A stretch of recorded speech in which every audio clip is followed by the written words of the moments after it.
Welcome to Climb Stories, where every setback becomes a stepping stone, every no becomes a new direction, and every dreamer learns that it's never too late to start climbing again. Today's story is not about youth, luck, or timing. It's about perseverance, the kind that doesn't care about age, rejection, or failure.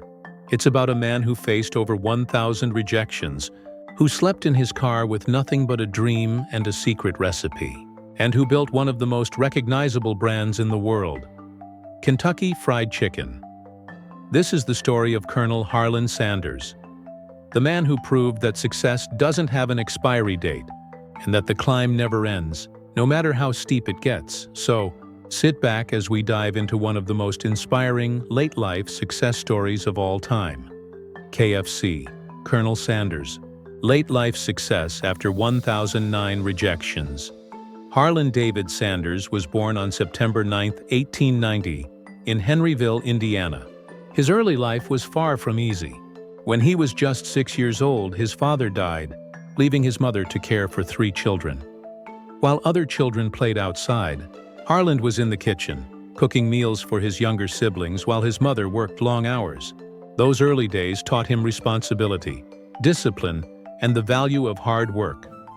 By the age of 10, he was already working on a farm. At 12, he dropped out of school. He never finished 7th grade, and for much of his life, that missing education haunted him. He worked as a farmhand, a streetcar conductor, a railroad fireman, a soldier, an insurance salesman, a ferryboat operator, and even a lawyer for a short time. Though he lost that job after fighting in court with his own client.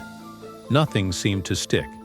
But no matter how many times life knocked him down, Sanders always got back up. He had a restless energy, a hunger to prove himself, and a dream that someday he'd create something lasting. What he didn't know yet was that his true calling was hiding in plain sight, in the kitchen. In the 1930s, Sanders opened a service station in Corbin, Kentucky, along U.S. Route 25. It wasn't just a gas station. It became a place where travelers could stop, rest, and get a good meal. Since he couldn't afford a restaurant, he started cooking right in the small dining area connected to the gas station, using his own kitchen table. He served fried chicken, ham, biscuits, and vegetables. His food became so popular that people started coming not just for gas, but for Sanders' cooking. Soon, he moved across the road and opened a full restaurant, Sanders Cafe. It was there, in that little kitchen, that he began experimenting with his now famous secret blend of 11 herbs and spices. He also developed a unique method of frying chicken using a pressure cooker, which made the chicken faster to cook and crispier to taste. It was revolutionary for its time. By the late 1930s, Sanders was becoming somewhat of a local celebrity. The governor of Kentucky even gave him the honorary title of colonel in recognition of his contribution to state cuisine. But as Sanders was finally finding success, life threw him another curveball. For years, Sanders' restaurant thrived. He served travelers from all across the country, and his fried chicken became a must-try for anyone passing through Kentucky. But in the 1950s, something happened that would destroy everything he had built. A new interstate highway was constructed, and it completely bypassed Corbin, Kentucky. The steady stream of travelers that had sustained his business dried up overnight. Traffic stopped coming. His restaurant went empty. At the age of 65, Harland Sanders was forced to sell his property. After paying his debts and taxes, he was left with a small monthly Social Security check, just $105 a month. Most people would have given up. Most would have said, "It's over," but not the colonel. Instead, he decided that failure was just another beginning. He had something the world hadn't seen yet, his fried chicken recipe. And he believed in it with everything he had, so, with determination in his heart and a few dollars in his pocket, he set out on the road to sell his dream again.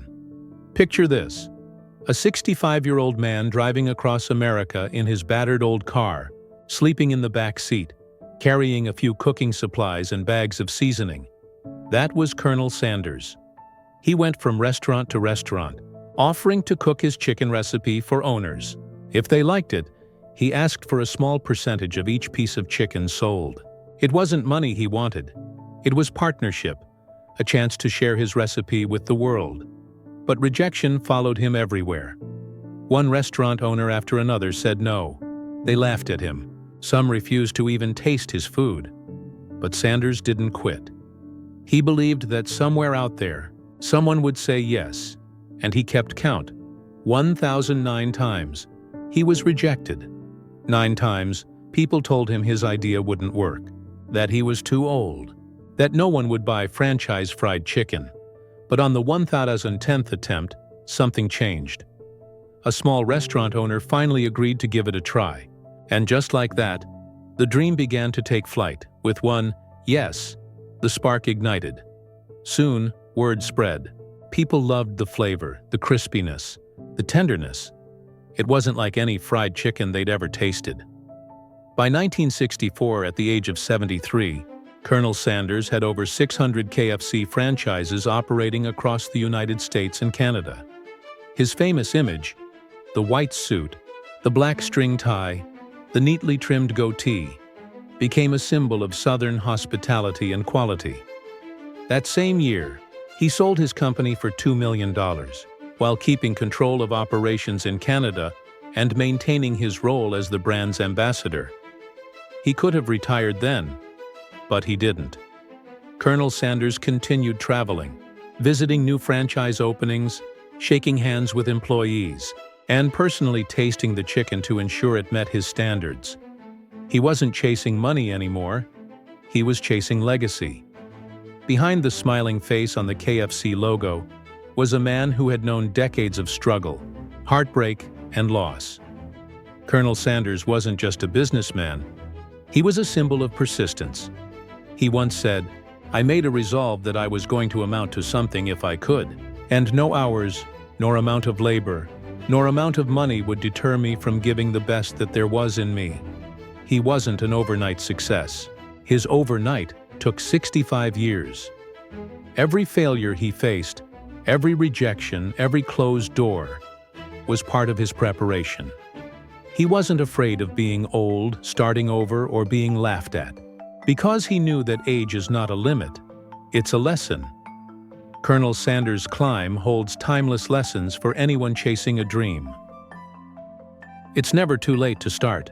At 65, most people retire. Sanders started his life's greatest journey. Rejection is just redirection. 1,009 no's didn't define him. The one yes did. Believe in your product and yourself. Confidence isn't arrogance. It's commitment to your craft. Stay humble, but stay hungry. Even after success, he worked tirelessly to maintain quality and integrity. Legacy matters more than money. Sanders cared less about profit and more about pride in what he created. He proved that success isn't about speed, it's about stamina. Even after selling the company, Colonel Sanders remained the face of KFC. His image became iconic, not just in America, but across the world. He continued to appear in commercials, visit restaurants, and personally approve recipes until his final years.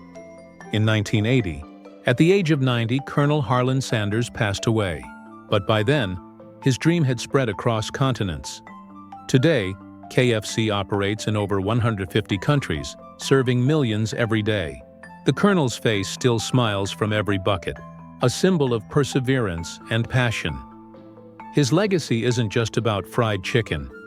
It's about the fire inside a man who refused to give up, no matter his age, no matter the odds. Let's pause and think about this for a moment. How many of us would keep going after 10 rejections? 100? Maybe even 500? But over 1,000? Colonel Sanders' story teaches us that rejection doesn't mean you're wrong. It means the world isn't ready yet. And sometimes, your yes takes time. But when it comes, it changes everything. He turned a 105 Social Security check into a billion-dollar empire. Not through luck, not through youth, but through relentless persistence. It's a reminder that no dream is too old, no time is too late, and no failure is too final. If there was ever a recipe for success, Colonel Sanders wrote it without realizing. 1 part courage, 1 part belief, a dash of patience, a full cup of persistence. And just like his chicken, it took heat, a lot of it, to bring out the best flavor. He didn't just make fried chicken, he made history.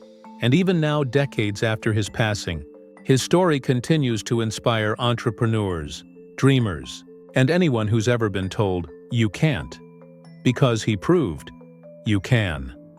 From a small farm boy in Indiana to the founder of one of the world's biggest restaurant chains, Colonel Sanders' climb is one of grit, faith, and unshakable determination.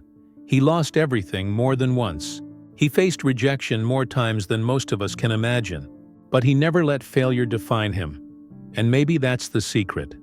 Success doesn't come to the smartest, youngest, or richest. It comes to the ones who refuse to quit. Colonel Sanders didn't just fry chicken. He fried excuses. He showed the world that dreams don't have deadlines, and that it's never too late to start building something great. So if you're struggling right now, if you've been told no too many times, remember this story. Remember the man who turned 1,009 rejections into a global empire. Because as long as you keep going, your yes is still out there, waiting. Here on Climb Stories, we share tales like these. Stories of perseverance, resilience, and triumph. If Colonel Sanders' story inspired you, if it reminded you that your climb isn't over, then make sure to subscribe to Climb Stories. Because every dream has a climb, every climb has a story, and every story, like Colonel Sanders, begins with a single brave step forward.